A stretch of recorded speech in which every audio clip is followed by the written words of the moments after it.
زیادہ چیزیں ہمیں صرف ڈراتی ہیں، نقصان نہیں پہنچاتی، اور ہم حقیقت سے زیادہ اپنی سوچوں میں زیادہ پریشان رہتے ہیں۔ کبھی کبھی صرف زندہ رہنا ہی ہمت کی بات ہوتی ہے۔ تمہیں وہی ملتا ہے جس کی تمہیں قابل ہو۔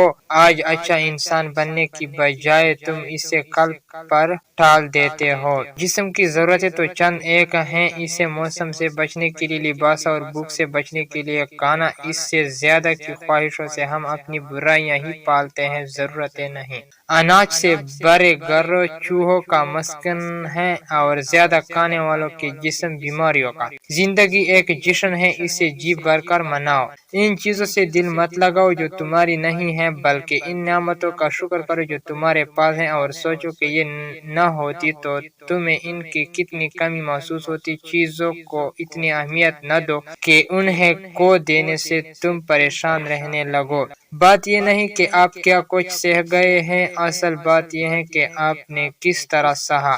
ہم صرف اس لمحے میں زندہ ہیں، باقی یا تو جا چکے ہیں یا ابھی آئے ہی نہیں۔ کسی نے پوچھا کھانے کا صحیح وقت کون سا ہے؟ اس نے کہا اگر امیر ہو تو جب چاہو، غریب ہو تو جب کر سکو۔ کون سی چیز ذہن کو سب سے زیادہ آلودہ کرتی ہے؟ اس کے اپنے غلط فیصلے۔ ان لوگوں سے ملو جنہیں تم بہتر بنا سکتے ہو، کیونکہ انسان سکھاتے ہوئے سیکھتا بھی ہے۔ خوشی کا ایک ہی راستہ ہے، وہ یہ ہے کہ اپنے اختیار کی ہر چیز سے دستبردار ہو جاؤ۔ کسی بھی چیز کو اپنی ملکیت مت سمجھو، سب کچھ خدا اور قسمت پر چھوڑ دو۔